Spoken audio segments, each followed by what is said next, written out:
Hi అండి. అందరూ ఎలా ఉన్నారు? మీరు ఈ దీపావళి ఎలా సెలబ్రేట్ చేసుకున్నారు? ఈ దీపావళి నుండి మీ అందరికీ మంచి జరగాలని కోరుకుంటూ, అలాగే మీకు వచ్చిన గిఫ్ట్స్ నాతో షేర్ చేసుకోవడం మాత్రం మర్చిపోకండి. నాకు వచ్చిన గిఫ్ట్స్ మీతో షేర్ చేసుకుంటున్నాను. మీరు ఈ దీపావళి ఎక్కడ సెలబ్రేట్ చేసుకున్నారు? ఎలా సెలబ్రేట్ చేసుకున్నారు? కామెంట్స్‌లో చెప్పండి. అలాగే మా స్ట్రీట్‌లో మేము అందరం కలిసి పాట్‌లక్ లాగా అందరూ ఒక్కొక్క ఐటెం చేసుకొని వచ్చాము. నేనైతే పూర్ణాలు, గారెలు చేశాను. మిగతా వాళ్ళందరూ స్వీట్స్, కార అలా అందరూ ఒక్కొక్క ఐటెం చేసుకొని వచ్చారు. మేము మా స్ట్రీట్లో ఈ పండుగే కాదండి, అన్ని పండుగలు మ్యాక్సిమం అందరం కలిపి చేసుకోవడానికి ట్రై చేస్తాము.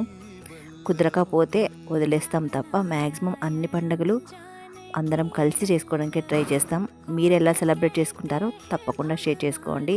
అలాగే దీపావళి రోజు మా ఇంటి ముందు వేసిన ముగ్గు మీతో షేర్ చేసుకుంటున్నానండి. అలాగే నా వీడియో నచ్చినట్టయితే లైక్ చేసి సబ్స్క్రైబ్ చేయండి. Thank you so much for watching this video.